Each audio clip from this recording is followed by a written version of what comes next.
The Human Cycle by Sri Aurobindo. Chapter 20. The End of the Curve of Reason. In the realm of thought, that does not matter, for as there the reason does not drive at practice, it is able with impunity to allow the most opposite viewpoints and systems to exist side by side, to compare them, seek for reconciliations, synthesize in the most various ways, change constantly, enlarge, elevate. It is free to act without thinking at every point of immediate practical consequences. But when the reason seeks to govern life, it is obliged to fix its viewpoint, to crystallize its system. Every change becomes, or at least seems, a thing doubtful, difficult, and perilous, all the consequences of which cannot be foreseen, while the conflict of viewpoints, principles, systems leads to strife and revolution, and not to a basis of harmonious development. The reason mechanizes in order to arrive at a fixity of conduct and practice amid the fluidity of things. But while mechanism is a sufficient principle in dealing with physical forces, because it is in harmony with the law or dharma of physical nature, it can never truly succeed in dealing with conscious life, because there it is contrary to the law of life, its highest dharma. While then, the attempt at a rational ordering of society is an advance upon the comparative immobility and slow subconscious or half-conscious evolution of infrarational societies and the confusedly mixed movement of semi-rational societies. It can never arrive at perfection by its own methods, because reason is neither the first principle of life, nor can be its last, supreme, and sufficient principle. The question remains whether anarchistic thought, supervening upon the collectivistic, can any more successfully find a satisfying social principle. For if it gets rid of mechanism, the one practical means of a rationalizing organization of life, on what will it build, and with what can it create? It may be contended, as against the anarchistic objection, that the collectivist period is, if not the last and best, at least a necessary stage in social progress. For the vice of individualism is that in insisting upon the free development and self-expression of the life and the mind, or the life-soul in the individual, it tends to exaggerate the egoism of the mental and vital being, and prevent the recognition of unity with others, on which alone a complete self-development and a harmless freedom can be founded. Collectivism, at least, insists upon that unity by entirely subordinating the life of the isolated ego to the life of the greater group ego.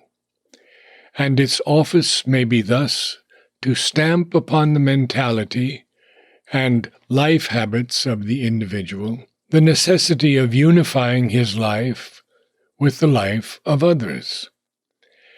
Afterwards, when again the individual asserts his freedom, as someday he must, he may have learned to do it on the basis of this unity, and not on the basis of his separate, egoistic life.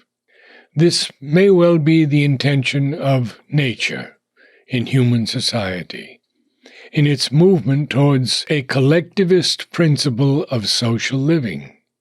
Collectivism may itself, in the end, realize this aim, if it can modify its own dominant principle far enough to allow for a free individual development on the basis of unity and a closely harmonized common existence. But to do that, it must first spiritualize itself and transform the very soul of its inspiring principle. It cannot do it on the basis of the logical reason and the mechanically scientific ordering of life. Anarchistic thought, although it has not yet found any sure form, cannot but develop in proportion as the pressure of society on the individual increases, since there is something in that pressure which unduly oppresses a necessary element of human perfection.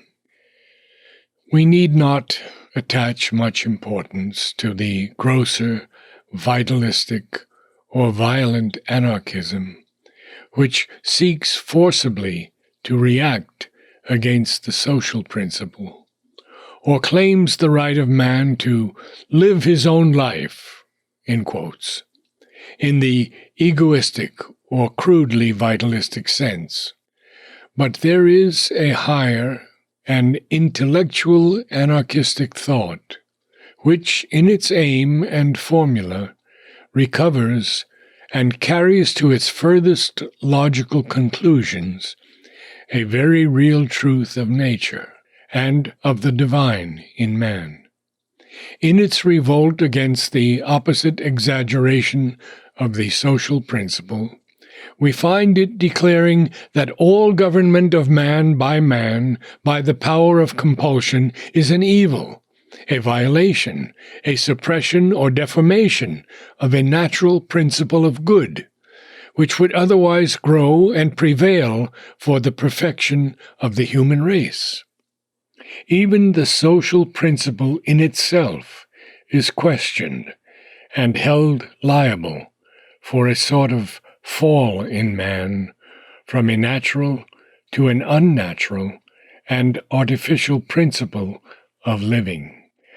The exaggeration and inherent weakness of this exclusive idea are sufficiently evident. Man does not actually live as an isolated being, nor can he grow by an isolated freedom. He grows by his relations with others, and his freedom must exercise itself in a progressive self-harmonizing with the freedom of his fellow beings. The social principle, therefore, apart from the forms it has taken, would be perfectly justified, if by nothing else than by the need of society as a field of relations which afford to the individual his occasion for growing towards a greater perfection.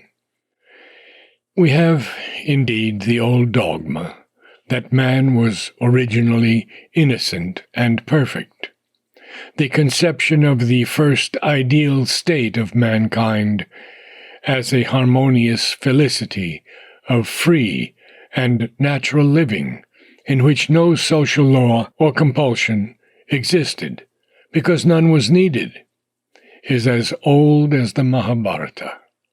But even this theory has to recognize a downward lapse of man from his natural perfection. The fall was not brought about by the introduction of the social principle in the arrangement of his life, but rather the social principle and the governmental method of compulsion had to be introduced as a result of the fall.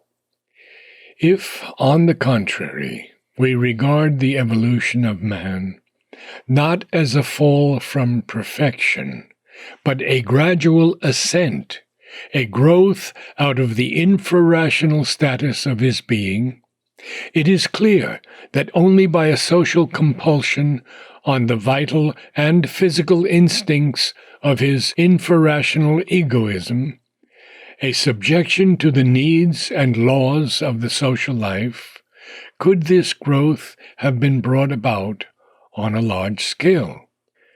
For in their first crudeness, the infrarational instincts do not correct themselves quite voluntarily, without the pressure of need and compulsion, but only by the erection of a law other than their own, which teaches them finally to erect a yet greater law within, for their own correction and purification.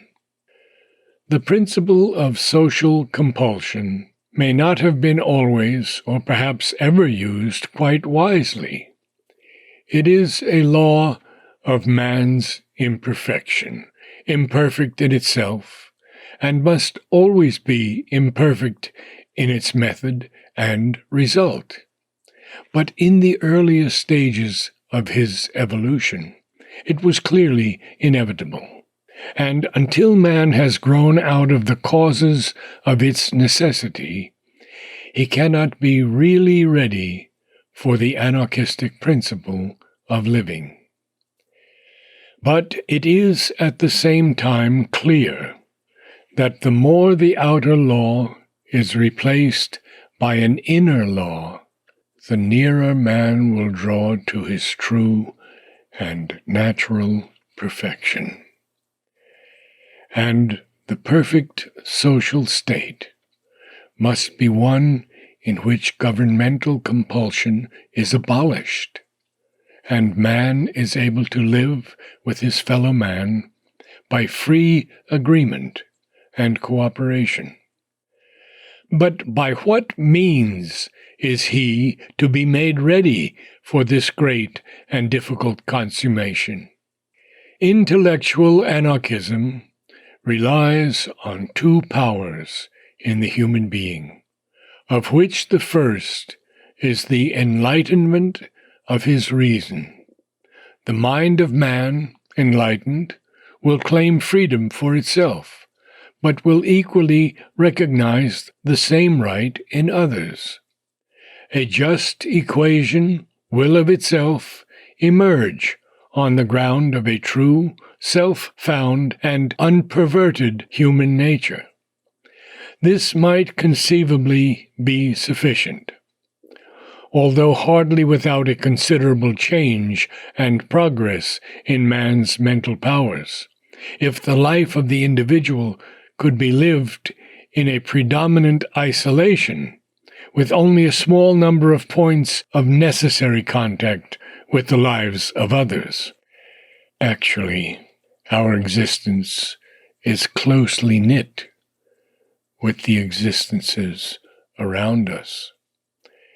And there is a common life, a common work, a common effort and aspiration, without which humanity cannot grow to its full height and wideness. To ensure coordination and prevent clash and conflict, in this constant contact, another power is needed than the enlightened intellect. Anarchistic thought finds this power in a natural human sympathy, which, if it is given free play under the right conditions, can be relied upon to ensure natural cooperation. The appeal is to what the American poet calls the love of comrades, to the principle of fraternity, the third and most neglected term of the famous revolutionary formula. A free equality founded upon spontaneous cooperation, not on governmental force and social compulsion, is the highest anarchistic ideal. This would seem to lead us either towards a free cooperative communism, a unified life where the labor and property of all is there for the benefit of all, or else to what may better be called communalism, the free consent of the individual to live in a society where the just freedom of his individuality will be recognized, but the surplus of his labor and acquisitions will be used or given by him without demur for the common good under a natural cooperative impulse. The severest school of anarchism rejects all compromise with communism. It is difficult to see how a stateless communism, which is supposed to be the final goal of the Russian ideal, can operate on the large and complex scale necessitated by modern life. And indeed, it is not clear how even a free communalism could be established or maintained without some kind of governmental force and social compulsion, or how it could fail to fall away in the end either on one side into a rigorous collectivism, or on the other to struggle, anarchy, and disruption. For the logical mind, in building its social idea, takes no sufficient account of the infrarational element in man. The vital egoism, to which the most active and effective part of his nature is bound. That is his most constant motive, and it defeats in the end all the calculations of the idealizing reason, undoes its elaborate systems, or accepts only the little that it can assimilate to its own need and purpose. If that strong element, that ego force in him, is too much overshadowed, cowed, and depressed, too much rationalized, too much denied an outlet, then the life of man becomes artificial, top-heavy, poor in the sap of vitality, mechanical, uncreative. And on the other hand, if it is not suppressed, it tends in the end to assert itself and derange the plans of the rational side of man, because it contains in itself powers whose right satisfaction, or whose final way of transformation, reason cannot discover. If reason were the secret highest law of the universe, or if man, the mental being, were limited by mentality, it might be possible for him, by the power of the reason, to evolve out of the dominance of infrarational nature, which he inherits from the animal. He could then live securely in his best human self as a perfected, rational, and sympathetic being, balanced and well-ordered in all parts, the sattvic man of Indian philosophy. That would be his summit of possibility, his consummation. But his nature is rather transitional. The rational being is only a middle term of nature's evolution. A rational satisfaction cannot give him safety from the pull below, nor deliver him from the attraction from above. If it were not so, the ideal of intellectual anarchism might be more feasible, as well as acceptable, as a theory of what human life might be in its reasonable perfection. But man, being what he is, we are compelled in the end to aim higher and go farther. A spiritual or spiritualized anarchism might appear to come nearer to the real solution, or at least touch something of it from afar. As it expresses itself at the present day, there is much in it that is exaggerated and imperfect. Its seers seem often to preach an impossible self-abnegation of the vital life, and an asceticism which, instead of purifying and transforming the vital being, seeks to suppress and even kill it. Life itself is impoverished or dried up by this severe austerity in its very springs.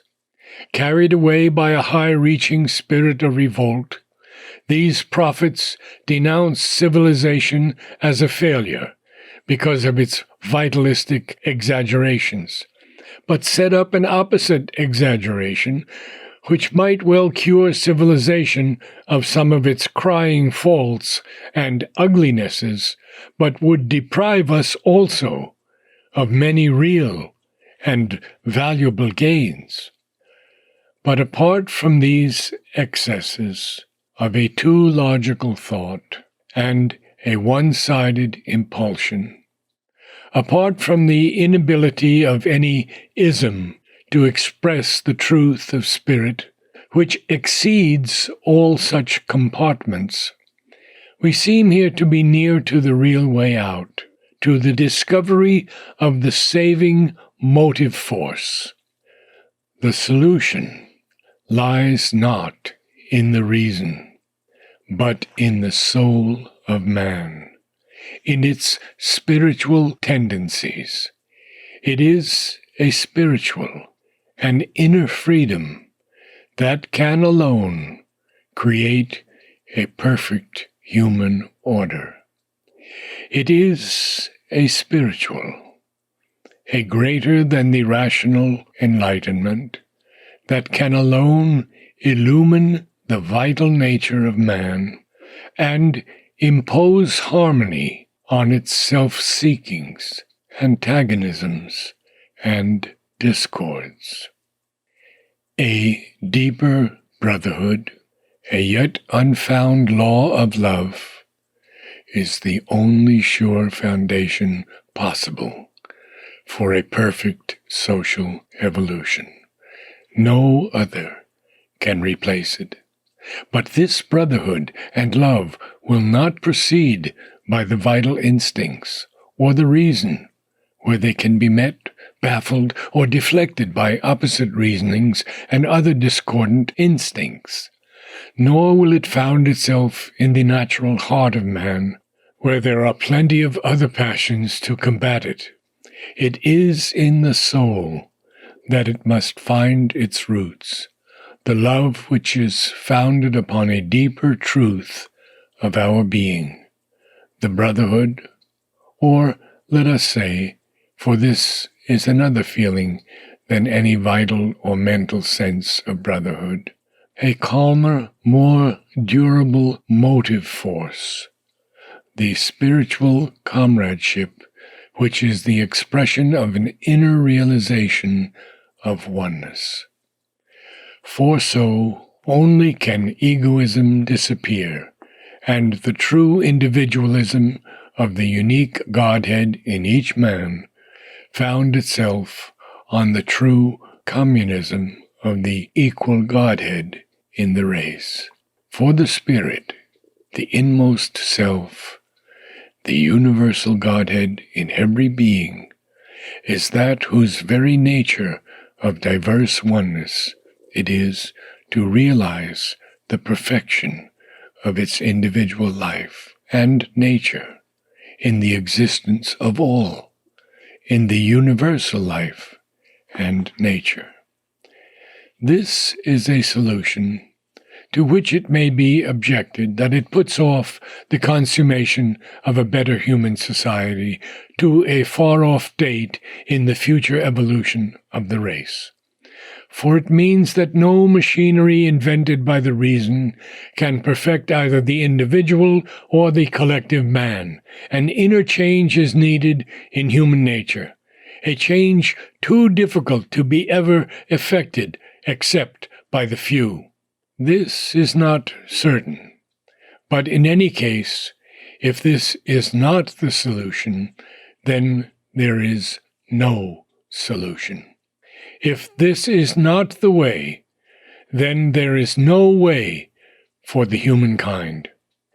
Then the terrestrial evolution must pass beyond man as it has passed beyond the animal, and a greater race must come that will be capable of the spiritual change. A form of life must be born that is nearer to the divine. After all, there is no logical necessity for the conclusion that the change cannot begin at all because its perfection is not immediately possible. A decisive turn of mankind to the spiritual ideal, the beginning of a constant ascent and guidance towards the heights, may not be altogether impossible, even if the summits are attainable at first only by the pioneer few and far off to the tread of the race. And that beginning may mean the descent of an influence that will alter at once the whole life of mankind in its orientation, and enlarge forever, as did the development of his reason, and more than any development of the reason, its potentialities and all its structure.